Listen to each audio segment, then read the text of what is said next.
大家好呀，欢迎来到我的婚介所，我还是你们熟悉的丽姐。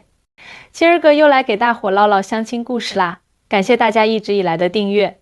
要是觉得故事精彩，就打赏支持下，让丽姐能喝口好茶呀。今天要讲的是一位38岁大龄女生婷婷的事儿，她这经历简直像一场现实版的相亲大剧，听得我是哭笑不得，好几次都差点没忍住把手里的茶杯给砸漏。婷婷呢是咱广州本地人，38岁，在一家公司做行政工作，工作稳定，收入也不错，自己还住着一套2室1厅的小房子，日子过得挺滋润。她老说自己对婚姻的标准其实不高，就想找个合适的男人。可她这所谓的合适，要求那可真是高的离谱。婷婷这人特别自信，她老是笑着说，我虽说年纪大了点，但我长得还行。又有自己的事业，条件也不差呀，凭啥就找不着个合适的男人呢？听他那口气，就好像挑男人跟逛菜市场挑菜似的，随便就能挑到满意的。但实际上呢，他相了好几次亲，每次都跟石沉大海似的，连个靠谱的回音都没有。就说有一回吧，我给他安排和一位34岁的单身男士见面，这男的叫陈浩。陈浩长得挺帅气，收入也不错，性格还特别稳重，周围人对他评价都挺高，怎么看都是那种典型的靠谱男，比起婷婷之前那些相亲对象，那可强太多了。我当时就觉得这俩说不定能擦出点火花呢。两人刚坐下没多久，婷婷就开始放大招了。她一开口，陈浩本来脸上还带着的微笑瞬间就没了。婷婷说，你看我年纪还不算大，收入也还行，自己买了车，房子也不小，你说说你这么大岁数了，除了颜值能给我带来啥呢？我一听心里暗叫不好，赶紧在心里默默祈祷，陈浩啊，你就忍忍吧，男人嘛，大度点，别一上来就跟他怼得这么直白。可谁能想到陈浩接下来的话直接把我惊得下巴都快掉了。婷婷紧接着说，我也不想要彩礼，但你必须得有车有房，还得是全款房。你年纪也不小了，生活要是还没安定下来，万一有点啥突发状况咋办？我这些年见过太多条件差的男人了，我可不想再降低自己的要求。陈浩当时脸刷的一下就铁青了，眼神一愣，深吸了一口气说道，你这要求也太高了吧？你说说，广州这么多人，谁会为了你这种不要彩礼，只要条件好的女生去做那些舍不得的事儿？我不想给自己找麻烦，就想找个三观一致、性格合得来的人。你有的那些未必是我想要的。婷婷眉头一挑，语气里满是不满，那你倒是说说，啥才算合适？我结婚又不是为了过得乱七八糟，找个条件跟我匹配的男人，这要求过分吗？你这要求还不过分？年纪越大，找合适对象就越难，这道理你不会不懂吧？过了40岁，那就更难了。陈浩冷笑一声，拿起桌上的水杯喝了一口，接着慢悠悠地说，大家都知道大龄女找对象不容易，可你自己都不愿意降低点要求，男人哪有那么大热情来追你啊？这话一出口，婷婷当场就炸了，你啥意思？是不是看不起我？我条件咋就不好了？年纪大了就不配找好男人了？陈浩也有点不耐烦了，反问道，我就问你，为啥别人看不上你？你就不觉得自己要求有点过分吗？我在旁边看的是目瞪口呆，心里想，完了完了，这俩根本就不在一个频道上啊。陈浩接着说，我能理解你的心情，可婚姻这事儿得互相理解，互相妥协。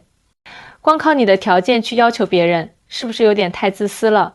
每个人都有自己的生活和选择，婚姻是平等的合作，你非得摆出女王的态度，那肯定没好结果。婷婷气得脸红脖子粗，也不顾我这个红娘在场，直接反驳，那你说，像我这种不要彩礼也不要男方付房贷的女人，在你眼里就是贪心不知足？陈浩表情更冷淡了，直接回怼，你要我拿什么跟你匹配？我可接受不了在婚姻里我得全力投入，而另一方却啥都不想付出。哎呀，我听了这话气得都想发飙了。我当红娘这么多年，见过的相亲场面那是五花八门，可像婷婷这种高要求的，还真是不多见，这不是给自己找麻烦吗？虽说我平时对她挺包容的，可今天她这番话实在是让我气不打一处来。我忍不住插话，婷婷啊，我跟你说句掏心窝子的话，你的要求确实不太符合现实。不是我要说你，你想找个有车有房的男人，自己却又不想付出啥，这条件也太高了吧？再加上你这年纪，找对象只会越来越难。婷婷愣了一下，冷笑一声说：难吗？那你倒是说说，为啥我身边朋友都能嫁出去？我叹了口气，轻轻摇头说：你看看你身边嫁出去的朋友，有几个能做到像你说的那样，啥都不要，男方只要有车有房就行。大多数人都是经过了一定的妥协和让步，才成就了婚姻。婚姻可不是只靠条件衡量的，得建立在互相理解和支持的基础上。听到这儿，婷婷情绪越来越激动。我不管这些，我就只要合适的男人。那问题就来了，我看着她的眼睛认真说道：合适这俩字可不是你一个人说了算，得双方共同来定义。你现在这高要求恐怕会吓跑不少人。你要是真心想找个合适的，就得想想怎么调整自己心里那份对完美的执着。这场相亲就这么草草结束了，结果大家也能猜到，婷婷和陈浩没走到一起。原因很简单，就是婷婷的高要求和固执，让她错失了和陈浩继续交往的机会。但婷婷还是没意识到自己的问题，依旧坚持自己的高要求。日子一天天过去，我又给她安排了几次相亲，可每次都因为她的高要求把相亲对象吓跑了。每次相亲失败后，婷婷都会来找我抱怨，说那些男人不懂得欣赏她，不明白她的要求其实并不过分。我看着她这样，心里也着急啊，就一直劝她：婷婷啊，你得试着改变一下自己的想法了。婚姻不是菜市场买菜，不能光挑条件好的，得看两个人合不合得来。你这么高的要求，很难遇到真心喜欢你的人啊。婷婷每次都嘴上答应着，可一到相亲的时候还是老样子。有一次，我给她介绍了一个各方面条件都还不错的男人。见面之前，我千叮咛万嘱咐，让她别一上来就提那些高要求，先好好了解了解对方。婷婷当时也信誓旦旦地说：丽姐，你放心吧，我这次肯定注意。结果呢，两人见面还没聊几句，婷婷就又开始说，我对另一半的要求其实也不高，就是得有车有房，有稳定的高收入，能给我一个安稳的生活。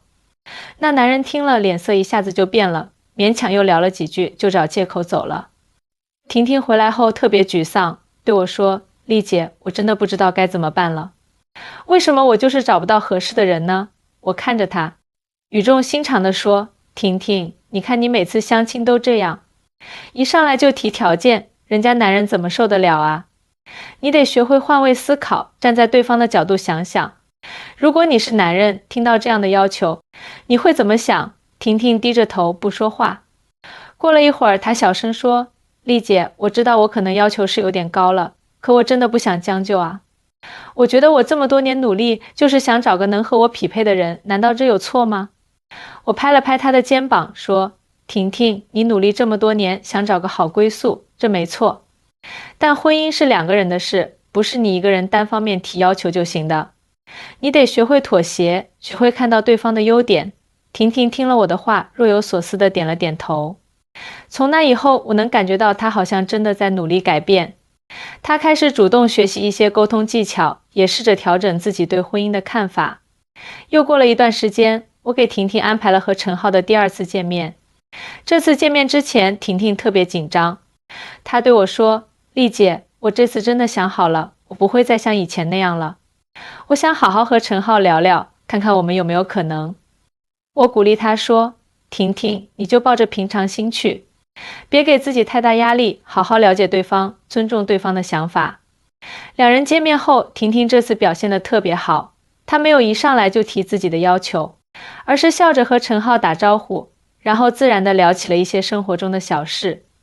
陈浩也感觉到了婷婷的变化，脸上的笑容也多了起来。他们聊了各自的兴趣爱好，陈浩说他喜欢户外运动，经常去爬山跑步。婷婷眼睛一亮，说：我也喜欢户外运动啊，只是平时工作忙，没什么时间。陈浩听了高兴地说：那以后有时间咱们可以一起去啊。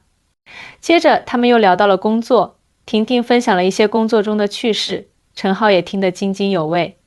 在聊天过程中，婷婷没有再提那些关于车房和物质的要求，而是更多的关注和陈浩之间的互动和交流。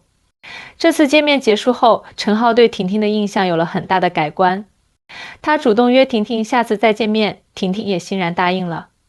从那以后，两人开始频繁的约会，感情也逐渐升温。有一次，他们一起去公园散步，陈浩突然停下来，看着婷婷说：“婷婷，其实第一次见面的时候，我真的被你的要求吓到了，觉得你太物质了。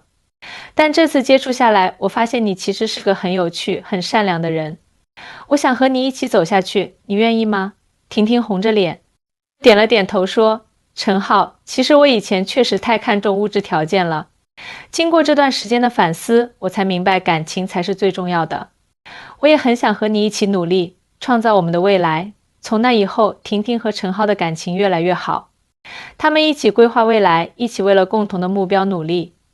婷婷也不再像以前那样执着于那些高要求，而是学会了珍惜眼前人。后来，陈浩向婷婷求婚了。在浪漫的求婚仪式上，陈浩深情地对婷婷说：“婷婷，我爱你。虽然我现在可能还没有达到你以前的那些要求，但我会努力让你幸福的。”婷婷感动得热泪盈眶，说：“陈浩，我不要那些了，只要有你在我身边，我就觉得很幸福。”看着婷婷终于找到了自己的幸福，我心里也特别欣慰。通过婷婷的故事，我想告诉大家，婚姻真的不是简单找个条件匹配的人就行。过高的要求可能会让你错过最适合自己的人，真正的幸福是需要双方互相妥协，共同努力去追求的。希望大家都能从婷婷的经历中吸取教训，找到属于自己的幸福。